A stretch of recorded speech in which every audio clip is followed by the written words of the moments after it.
Welcome to Zarila HOA Stories. Drop your country or city name in the comments, and make sure to subscribe to the channel for more shocking real-life HOA stories. My name is Liam Parker, and this story isn't something I ever thought I'd be telling. I'm not a lawyer, a politician, or anyone with influence. Just a 32-year-old guy who inherited a piece of land from his father and thought life would stay simple. I was wrong. My father bought 42 acres on the edge of Brookdale County back in the late 80s. Open fields, a creek, and a small cabin where he and I used to camp. When he passed, the land became mine. I paid the taxes every year, checked the fences, and kept it quiet. That land was my family's history, untouched and private. About 3 years ago, a new HOA project started nearby, something called Silver Meadows Estates. They advertised it as a modern community for families with 56 luxury homes, parks, and even a man-made pond. I didn't care much. It wasn't near me, or so I thought. One morning, I noticed trucks rolling through the trees. Heavy machinery, surveyors, and concrete mixers. I drove over to check what was going on, thinking maybe they were expanding the road. But when I saw the orange flags in the ground, my chest went tight. The markers weren't near the border. They were at least 100 yards into my property. I tried to wave down one of the workers, but they just shrugged and told me to talk to their boss. That's how I met Richard Hale, the construction supervisor. When I told him they were on private land, he laughed and said, "You must be mistaken. The HOA owns this section now. Check with your county office." That night, I pulled out the original deed and maps my dad kept. The boundary line hadn't changed, at least not legally. But when I went to the county the next day, I found out there was a recorded adjustment showing part of my land, nearly 18 acres, had been transferred to Silver Meadows Development. And the document said it was signed by my father. My father had been dead for 11 years. I stood there at the clerk's desk, holding the paper, feeling like the room was spinning. Someone had forged my father's signature. I called a local attorney, Daniel Cross, who specialized in land disputes. He looked through everything, then leaned back in his chair and said, "Liam, this is organized fraud. But we can't stop them without evidence of intent. You could file for an injunction now, or let them finish and hit them where it hurts most." Those words stuck in my head. Let them finish. So I did. I waited. For the next year and a half, I watched from a distance as they built all 56 homes on land that wasn't theirs. Roads were paved, streetlights installed, families moved in. The HOA even sent out a press release bragging about their award-winning community expansion. Meanwhile, I was quietly gathering every document, survey report, and county record I could find. I had my real deed locked away, untouched since my father's death, and notarized copies to prove its authenticity. They thought I was powerless, just some nobody who wouldn't fight back. But they were wrong. When the final house sold and the HOA hosted their grand opening, I made one call to my lawyer. The next morning, we filed a lawsuit for land fraud, illegal construction, and property theft. I wasn't just going to take my land back. I was going to take everything they'd built on it. And that's how the real fight began. The morning after I filed the lawsuit, things got serious fast. My lawyer, Daniel Cross, handed me a thick folder filled with legal documents. He said, "Liam, once this hits the HOA board, they'll come after you. Not physically, but with lawyers, threats, and intimidation. Be ready for it." He wasn't exaggerating. Within 2 days, I started receiving phone calls from unfamiliar numbers. Some were from representatives of Silver Meadows offering to settle quietly. Others were less polite, saying I'd ruin innocent families' lives if I didn't back off. I ignored them. They'd built 56 homes on stolen land. I wasn't the one ruining anyone's life. Daniel filed for an injunction to freeze any property sales or further construction. But by that point, all the houses were already sold. The HOA had collected millions in fees and mortgage closings. My land had turned into a thriving neighborhood, and they thought I'd never dare touch it. Then came the first official meeting. The HOA board called me in for a discussion. I showed up with Daniel by my side. Across the table sat Linda Prescott, the HOA president, a woman in her 50s with a calm, practiced smile. To her right was Rick Hale, the same construction supervisor who'd laughed at me a year earlier. "Mr. Parker," Linda began smoothly. We're aware you filed a lawsuit. We'd like to resolve this peacefully. I leaned forward. You built 56 homes on my property using forged documents. How do you suggest we resolve that peacefully? Her smile didn't fade. There must be some misunderstanding. The land transfer was approved by the county. If you have concerns, you can work through our attorneys. Daniel slid a copy of my father's original deed across the table. The county's paperwork is falsified, he said. We've already submitted a forensic report proving the signature on your file isn't real. Rick's expression changed for the first time, a flicker of panic. Linda's confidence cracked just slightly, but she recovered fast. We'll review your claims and respond through proper channels, she said, standing up. As we walked out, Daniel whispered, they're stalling. They know what they did. Over the next few months, things got uglier. The HOA's lawyers filed motion after motion to delay the case. They claimed the land had been sold legally, that I was after money, even that I was mentally unstable and misinterpreting records. But I had proof, historical maps, notarized deeds, tax receipts, even photographs of my father and me on the property. Every piece painted a clear picture. The land was mine, and someone in the county office had helped them steal it. Daniel tracked down an ex-employee from the county assessor's office, Carla Jennings. Nervous but cooperative, she admitted something shocking. A man named Martin Wells, a developer tied to Silver Meadows, had paid her supervisor to adjust the zoning files years ago. The forged deed was slipped in later to make it look legitimate. We now had names, dates, and motive. By summer, the case reached county court. Reporters showed up, homeowners panicked, and the HOA board scrambled to defend itself. Their lawyers tried to argue that since families already lived there, reclaiming the land would cause massive social harm. But Daniel had a simple response. The harm was caused the moment they built those homes on land that wasn't theirs. Behind the scenes, I was torn. I didn't want to throw innocent families out of their homes, but this wasn't about them. It was about accountability, about a group of powerful people thinking they could erase a man's inheritance with a few signatures and a smile. The judge agreed to move the case to trial. Until then, all HOA funds were frozen and property deeds within Silver Meadows were placed under investigation. That's when Linda showed up at my cabin one evening. Her SUV pulled up quietly, headlights cutting through the dusk.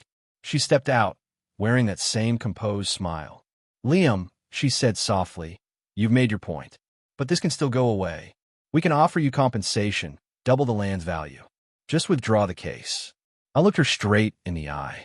You built your dream neighborhood on my father's grave, I said. You can't buy that back. She didn't say another word, just turned, walked back to her car, and drove off. The battle had only begun. But for the first time, they knew I wasn't going to back down. The morning after Linda Prescott came to my cabin, I woke up to the sound of my phone buzzing nonstop. News outlets had picked up the story. Local reporters were camped near the Silver Meadows gates, interviewing homeowners and speculating about who really owned the land beneath their million-dollar houses. Suddenly, I wasn't just a landowner fighting a case. I was the man the entire county was talking about. Some called me a hero, others a villain. Homeowners accused me of trying to destroy their lives. But what none of them understood was that I hadn't taken a single thing from them. The HOA had. I was fighting for what was stolen, not just from me, but from my late father's legacy. That same week, Daniel received a call from a state property investigator named Detective Rachel Monroe. She'd been assigned to look into potential corruption in the Brookdale County Land Office. When she arrived at Daniel's office, she laid out a stack of files.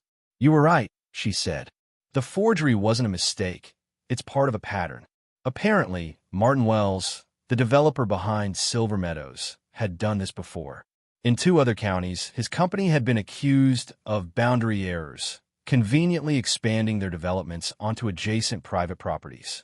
Each time, the homeowners settled quietly, signing non-disclosure agreements. But I wasn't going to settle. Detective Monroe told us that a subpoena had been issued for the county's land records, including the original zoning maps and approval forms. When those files came in, they showed clear tampering, signatures mismatched, timestamps altered, even ink inconsistencies. The fraud was undeniable. Still, The HOA's legal team didn't back down. They had money, influence, and a long list of connections. They filed a counterclaim accusing me of defamation and intentional interference with residential stability. In other words, they claimed I was hurting the community by exposing the truth. Daniel laughed when he read it. "They're desperate," he said. "This is what power looks like when it's cornered." In the following weeks, I began to notice cars parked across the road from my property. Same dark SUV, tinted windows. Once, someone even followed me into town. Daniel told me to stay calm, document everything, and not to confront anyone. "They're trying to rattle you," he said. It worked for a while. Sleep became difficult. Every night, I replayed my father's voice in my head, reminding me why he'd worked so hard for that land. I knew giving up wasn't an option. When the preliminary court hearing finally arrived, the courtroom was packed. HOA members filled one side, homeowners on the other. Reporters lined the back wall, cameras ready. I sat beside Daniel, clutching the folder that contained the original deed, my father's signature crisp and untampered. The judge, Margaret Holloway, entered the room with the kind of presence that silenced everyone instantly. She looked over the documents, her brow furrowing as she flipped through pages. "Mr. Parker," she said, "you claim that the HOA and its developers knowingly built 56 homes on your property using fraudulent paperwork." "Yes, Your Honor," I said firmly. "And I have the original proof right here." When she compared the real deed to the county's version, she immediately noticed the difference. "This signature isn't the same person," she said flatly.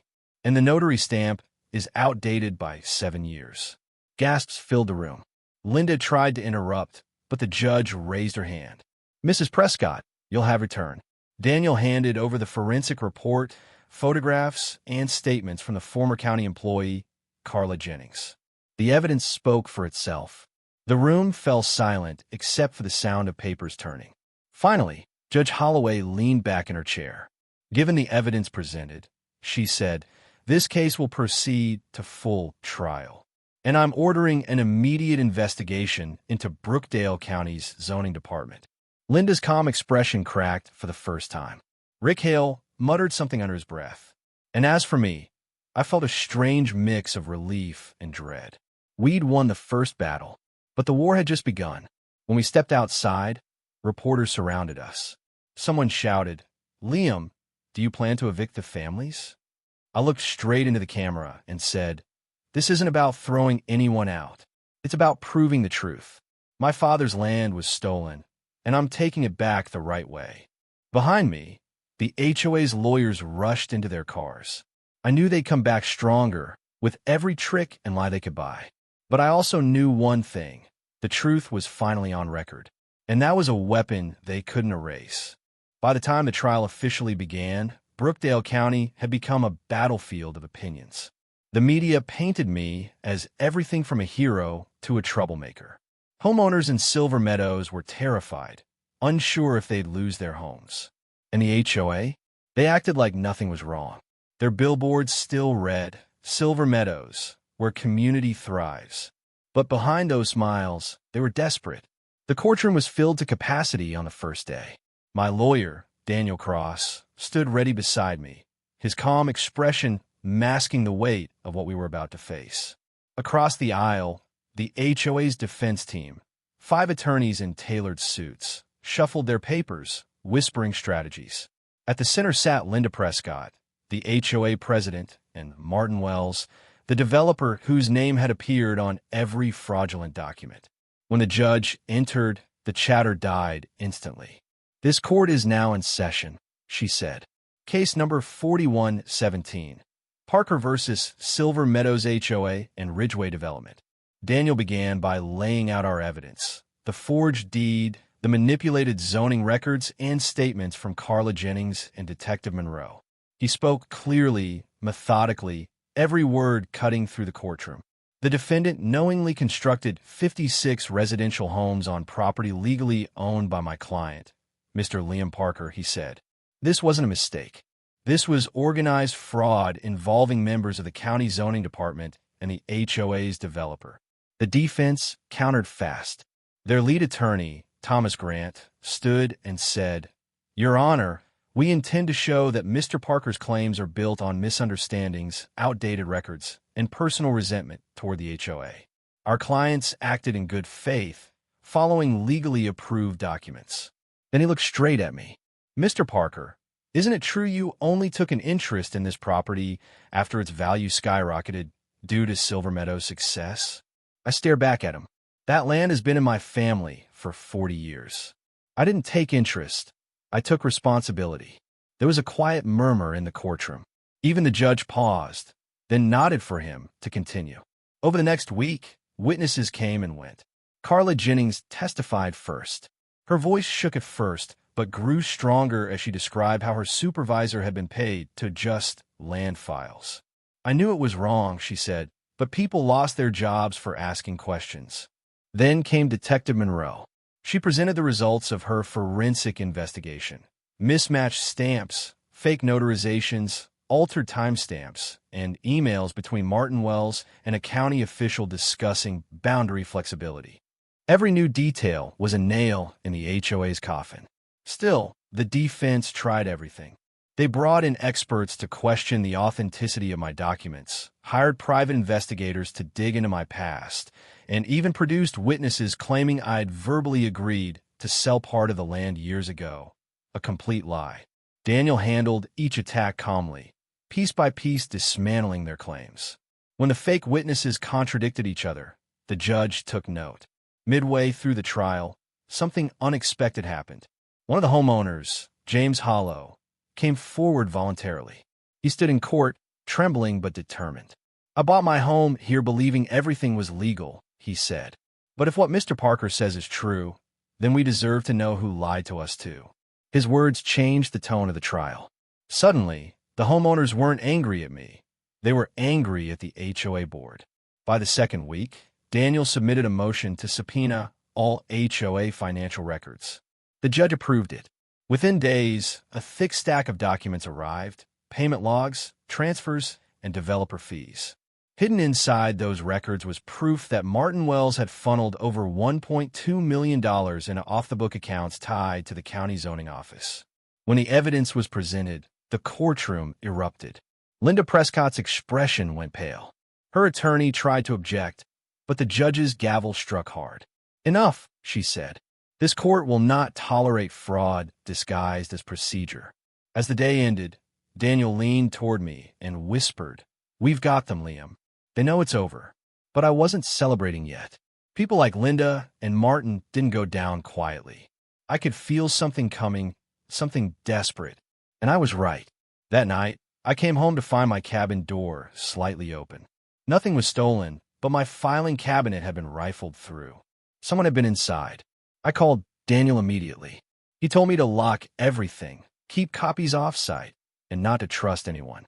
The trial was turning in our favor, but the people I was fighting had too much to lose. The break-in changed everything. Up until that point, I believed this was a fight I could handle through law and evidence.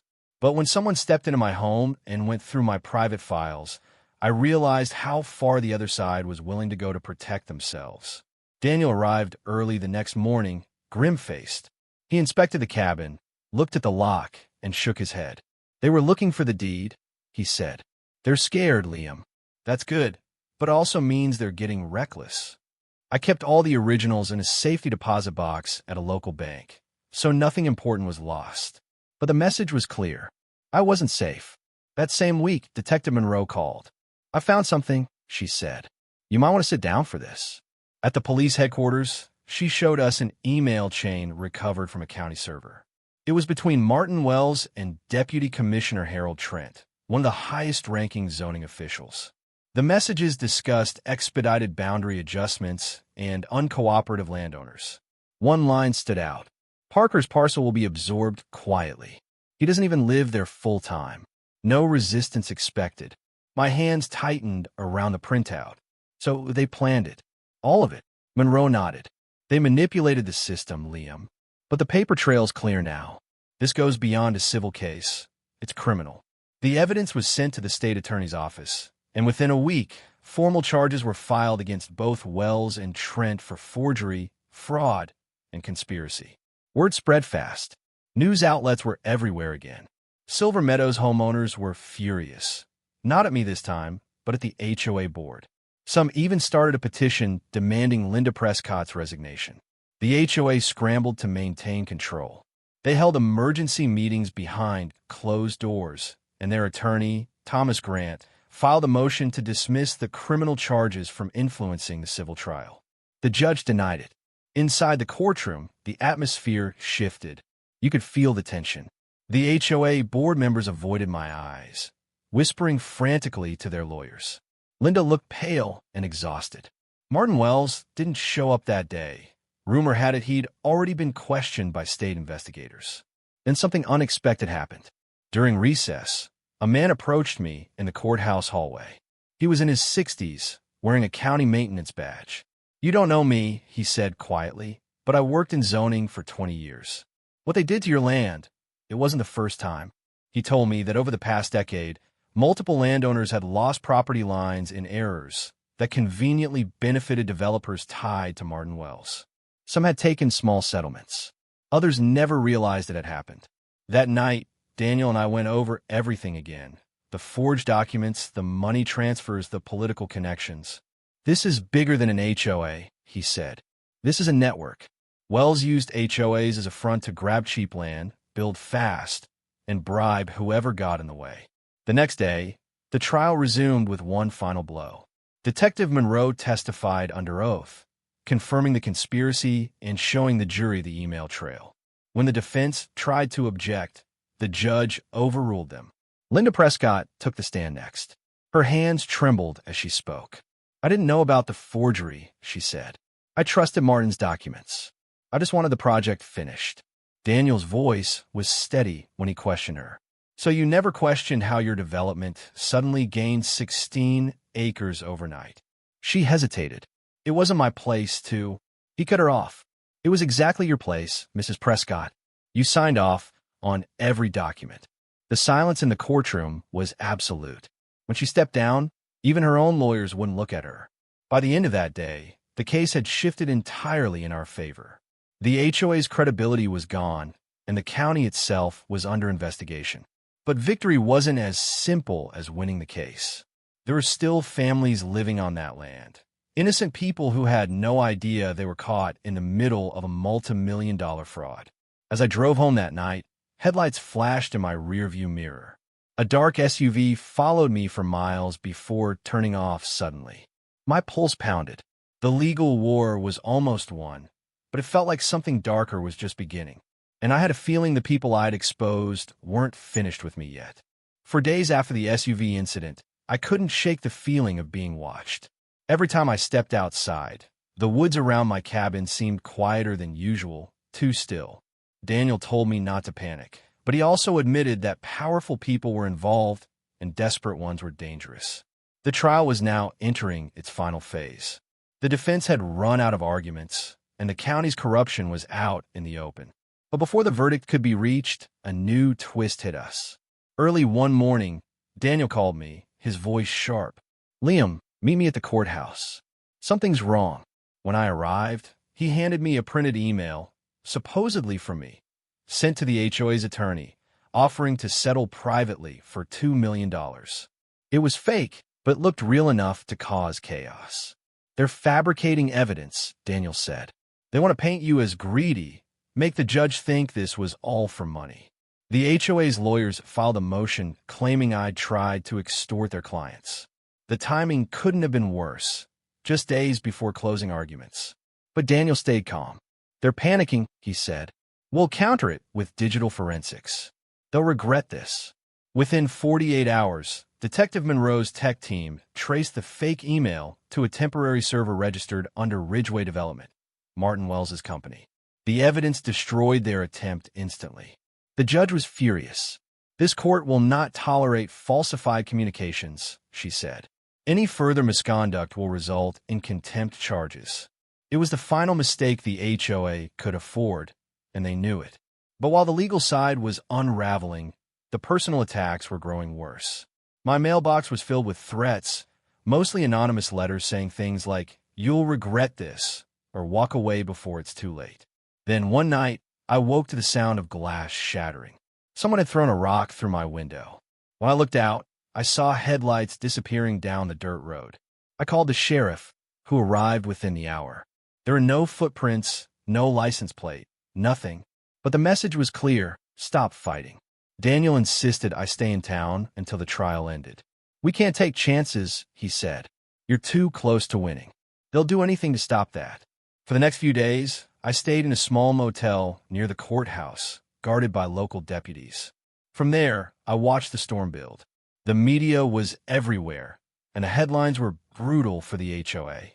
Developer tied to forgery scandal. County officials under investigation for bribes. Silver Meadows HOA faces collapse amid fraud allegations. Homeowners started pulling out. Some put their houses up for sale. Others demanded refunds from the HOA, money that didn't exist.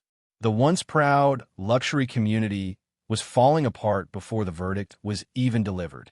Inside the courtroom, the final arguments began.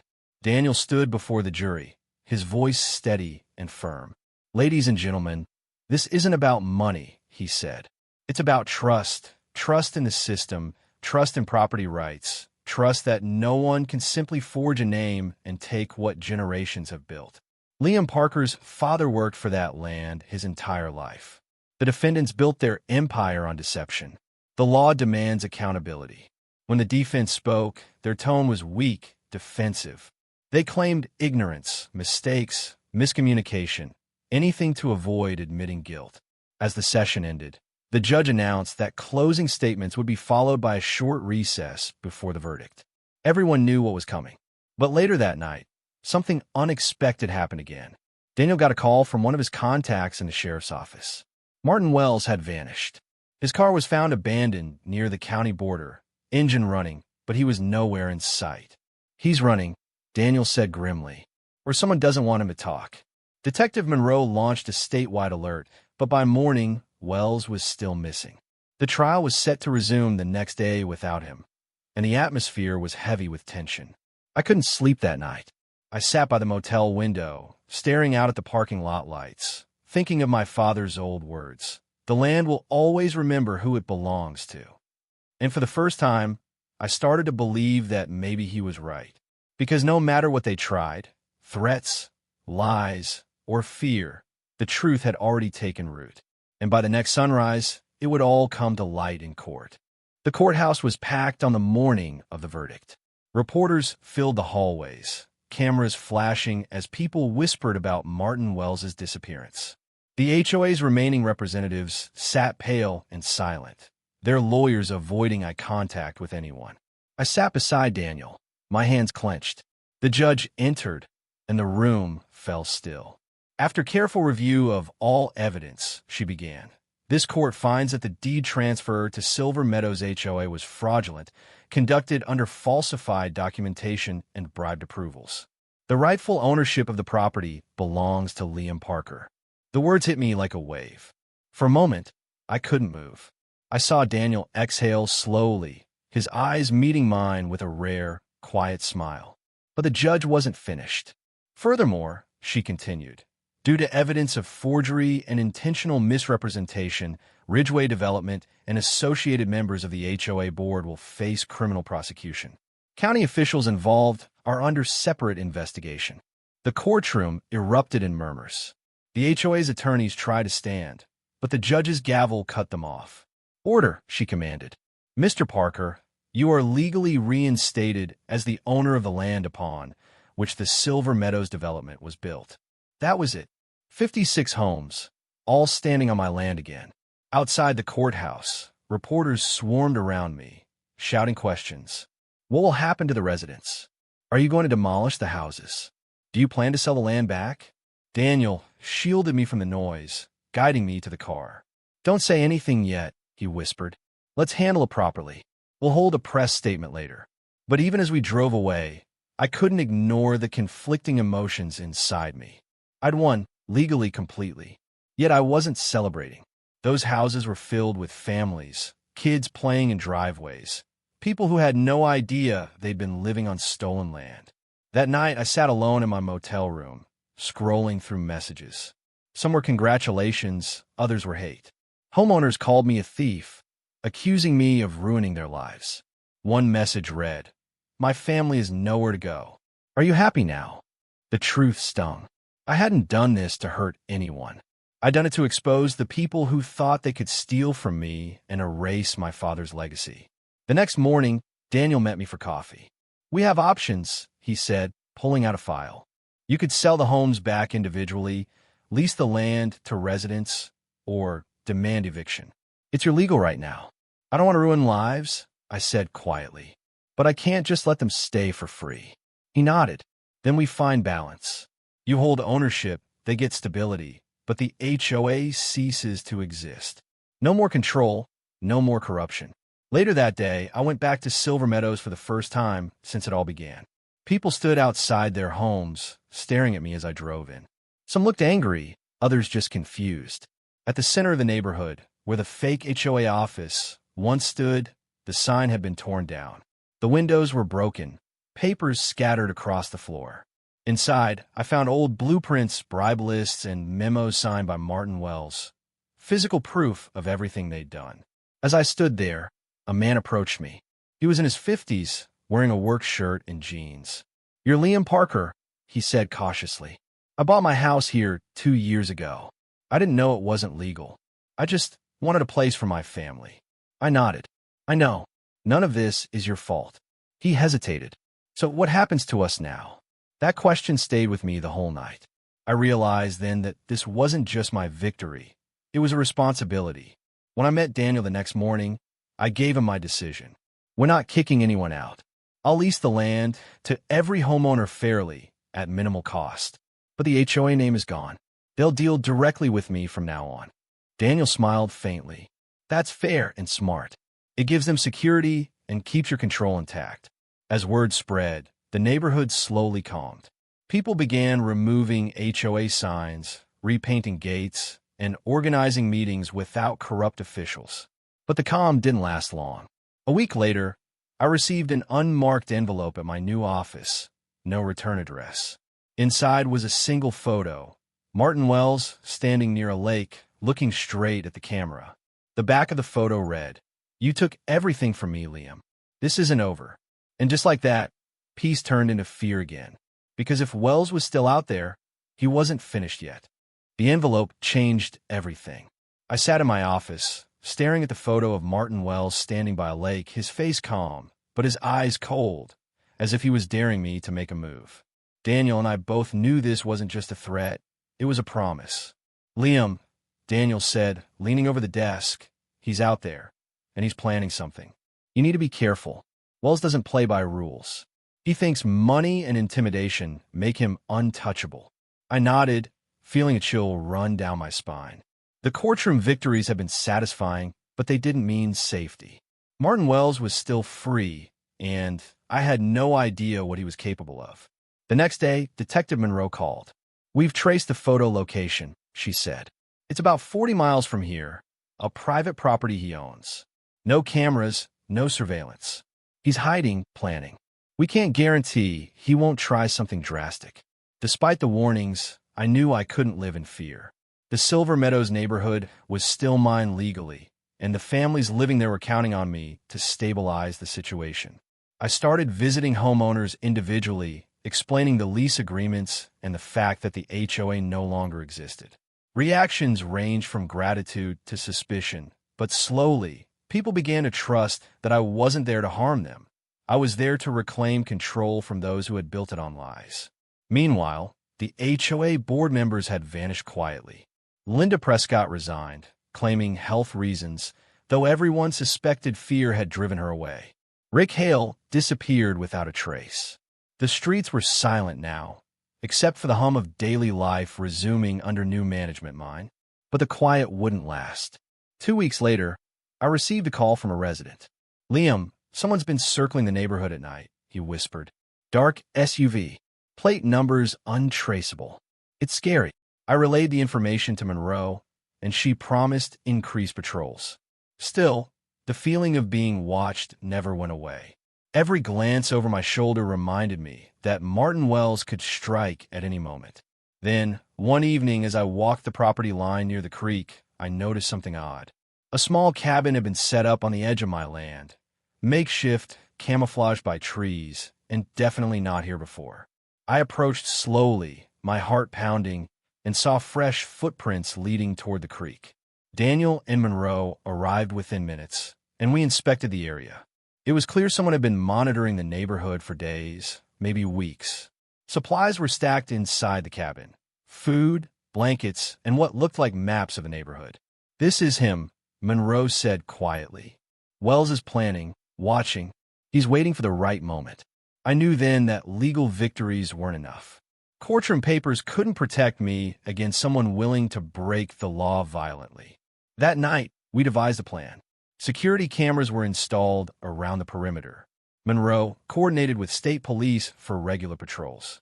I hired private security to monitor the neighborhood. Every resident was informed to stay vigilant. And still, I couldn't shake the feeling that Wells was closer than we thought. The following week, a local news outlet called me for an interview. They wanted to cover the story of the HOA scandal and the reclaimed land. I agreed, thinking the publicity might help deter Wells. The more people who knew his moves, the less bold he'd be.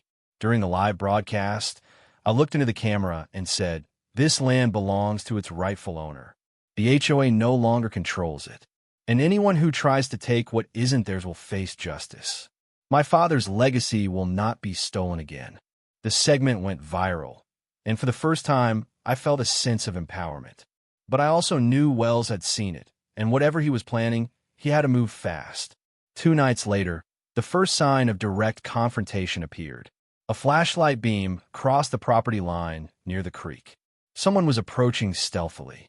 My heart raced as Monroe and security team converged on the spot. But by the time we arrived, whoever it was had vanished, leaving only footprints leading back into the woods. It was the start of a new battle. The legal fight had ended, but the personal one was only beginning. Martin Wells wasn't just a name on a document anymore. He was a threat, and I had to be ready for whatever came next. The nights grew tense after the creek incident.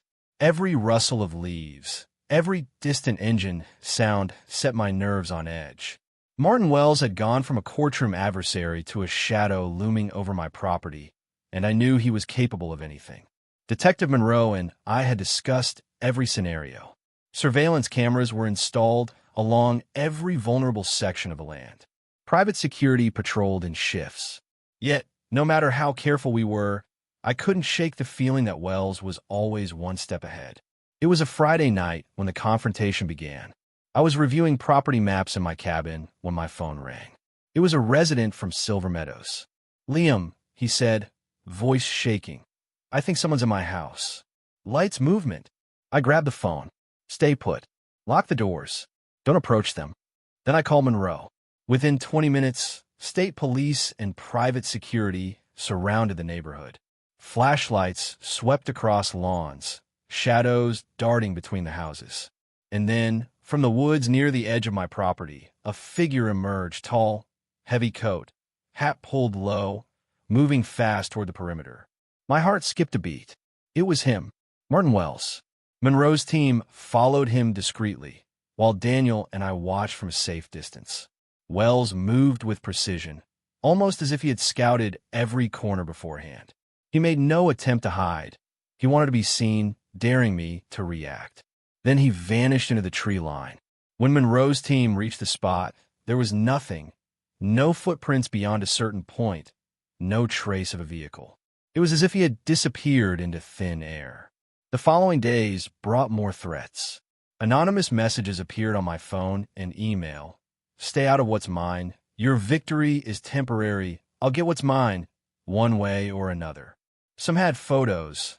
Wells's signature style, always at a distance, always watching. Despite the fear, I refused to back down. Daniel reminded me, "You've fought legally, Liam. Now it's a matter of vigilance and strategy. He can't win if we stay ahead of him." I also began meeting with homeowners individually. Some were frightened, afraid Wells might target them next. I assured them the land was secure and that private security and police patrols were monitoring the area. Slowly, their trust returned, though a few families chose to move away. One evening, Monroe and I discovered a small cache hidden along the creek. Supplies, maps of the neighborhood, and tools, all clearly meant for a stealthy intrusion. It was Wells, no doubt, planning another attempt. That night, I couldn't sleep. I went outside, looking toward the woods, imagining the man who had caused so much chaos standing there, just waiting. I remembered my father's words, "The land remembers. Those who wrong it will answer." By now, the story had caught national attention. News reporters visited Silver Meadows, covering the ongoing drama between me and the fugitive developer. The public began to understand the scale of the fraud, and pressure mounted on law enforcement to capture Wells. Then, a breakthrough came. Monroe received a tip from a confidential informant, someone who had worked with Wells years ago. The message was clear. He's hiding in an abandoned property near Lake Ridge. He's planning something big. Be ready. Daniel and I coordinated with Monroe and the state police. A raid was planned, but it had to be precise. Wells was dangerous, unpredictable, and desperate. Any misstep could end badly for everyone. The night of the operation, I stayed in the command van, watching screens as the police surrounded the hideout. Lights, movement, tension thick in the air. Then, suddenly, Wells bolted toward the woods. Officers pursued him, shouts echoing through the night. He fought back, but finally, Monroe and her team cornered him near the lake. He was arrested, resisting, yelling threats as he was handcuffed. "This isn't over, Parker," he shouted, spitting the words like venom. As the officers took him away, a sense of relief washed over me. The immediate danger had passed. For the first time in months, I could breathe without constantly watching my back. But I knew one truth. Wells's threats weren't just about him. The HOA, the county corruption, the people who tried to steal what was mine. The fight for justice wasn't over yet. And even though Wells was in custody, the consequences of his actions were only beginning to unfold. With Martin Wells finally in custody, a heavy weight lifted from my shoulders. The immediate threat was gone, but the battle to reclaim full control of my property and fix the damage left behind by the HOA and Wells had just begun. Daniel and I began by reviewing every remaining legal document connected to Silver Meadows. HOA charters, developer agreements, even utility contracts. Everything had to be scrutinized. Wells's arrest gave us leverage, but it also meant digging into years of corruption that extended far beyond the HOA board. Detective Monroe worked closely with the state attorney's office, and together, they traced illegal financial transactions from Wells to multiple county officials. Bribes, falsified approvals, and forged signatures were all documented. It was a web of corruption that shocked even seasoned investigators. Meanwhile, I focused on the neighborhood itself. Homeowners were anxious. Some families had spent years in their homes, never realizing they were built on land they technically didn't own. I organized a series of meetings, explaining that while I legally owned the property, my goal wasn't to evict anyone. Instead, I offered fair lease agreements, giving them security and control, while ensuring the HOA's fraudulent influence was completely eliminated. Not everyone was happy, of course. A few people were angry, believing they had been misled or that I had the right to demand higher payments. But the majority were relieved. Many thanked me for stepping in and restoring transparency, even if it had taken a messy legal battle to do it. In the meantime, court proceedings against Wells began. Daniel and Monroe attended every session. Wells remained defiant, attempting to deflect blame onto former employees and minor contractors, but the evidence was overwhelming. The judge had no choice but to proceed with conviction. It wasn't just about Wells anymore. Linda Prescott, Rick Hale, and several other former HOA officials were subpoenaed. Some tried to argue they were unaware of the fraud, but emails, bank transfers, and witness testimonies proved otherwise. Slowly, the entire corrupt network was being dismantled. Back on my property, I started walking the land regularly. I inspected the boundaries, ensuring no one had tampered with fences or markers. I met with contractors to repair minor damage and improve security. Slowly, Silver Meadows transformed from a stolen development into a neighborhood under legitimate ownership.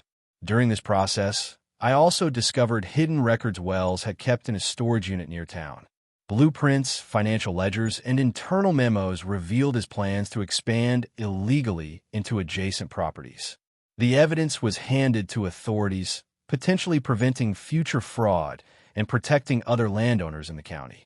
While rebuilding trust with homeowners, I also thought about the legacy my father had left me.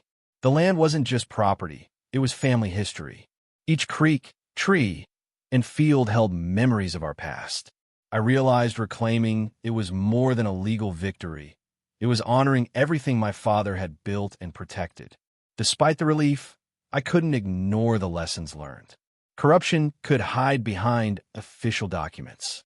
People in power could manipulate systems for their benefit. And yet, truth and persistence had ultimately won. One evening, as the sun set over Silver Meadows, I stood at the edge of the creek, reflecting on the past months.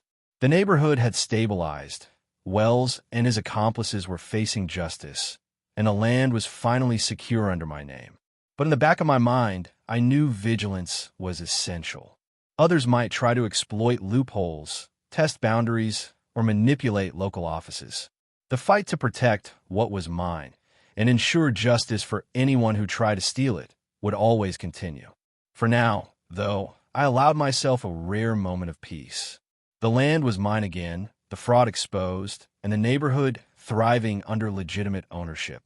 The battle had been long, dangerous, and exhausting, but it was worth every moment to reclaim what was rightfully mine.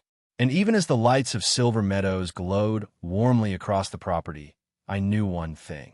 This victory was just the beginning of protecting a legacy that no one could ever steal again.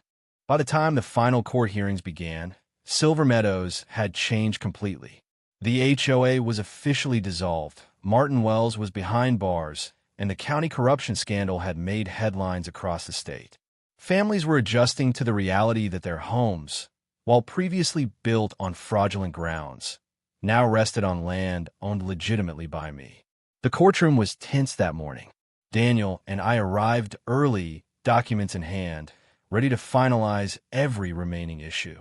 The judge, Margaret Holloway, was poised and calm as she entered. She had overseen the case from the start, and now it was time to close the chapter. "Mr. Parker," she began, "you have successfully demonstrated rightful ownership of the land formerly managed by the Silver Meadows HOA. The court acknowledges that any occupancy by residents will be formalized through lease agreements or private sales at Mr. Parker's discretion, ensuring fairness and legality." I nodded, feeling a deep sense of relief. This wasn't just a legal victory. It was closure, restoring balance to a situation that had spiraled out of control for far too long. Daniel added, "Your Honor, we also request that all remaining fraudulent transactions, contracts, and HOA accounts be permanently voided. The community must be free of these corrupt influences." The judge agreed. So ordered. Outside the courthouse, reporters and residents crowded the streets. Many wanted to hear my side. Others simply wanted reassurance that the legal nightmare was over. I addressed the crowd. "This land belongs to my family, but my goal has never been to harm anyone. The HOA used deception to build this neighborhood, but now we can move forward together, legally and transparently. Families will remain in their homes, and fairness will guide every agreement." There were questions, concerns, and even a few skeptics. Some asked if Wells could return or if others might attempt similar frauds. I answered honestly. The law caught up with those responsible, and this community will be protected. But vigilance is necessary. We cannot take trust for granted. In the following weeks, I worked with homeowners to finalize lease agreements, oversee property maintenance, and ensure utilities and services were properly transferred. Many of the residents came to see me not as an adversary, but as someone who had protected their homes from ongoing corruption. During this time, I reflected on everything that had happened. The threats, the intimidation, the break-ins, and the endless legal battles. They had tested me in ways I never expected. I realized that reclaiming the land wasn't just about ownership. It was about responsibility, integrity, and protecting a legacy that was bigger than myself. Martin Wells's trial continued separately, and his network of corrupt officials faced serious consequences. Linda Prescott and other HOA members received fines, probation, and in some cases, short-term jail sentences for their roles in the fraud. The county vowed to reform its zoning and property oversight processes to prevent future abuse. As for me, I returned to the land, walking along the creek where the first signs of Wells's intrusion had appeared. The trees swayed gently, and the fields reflected the golden light of sunset. For the first time in years, I felt truly at peace. The neighborhood was safe, the legal battles were concluded, and the land that had been stolen from my family was fully restored. The fight had been long, dangerous, and exhausting, but justice had prevailed. I stood at the edge of my property, thinking of my father, remembering his words. The land remembers, Liam. Protect it, and it will protect you. I smiled, knowing that I had honored his legacy, reclaimed what was ours, and ensured that no one could ever take it away again. If you enjoyed this story, don't forget to subscribe to Zarela HOA Stories and stay tuned for more unbelievable real-life stories that will leave you speechless.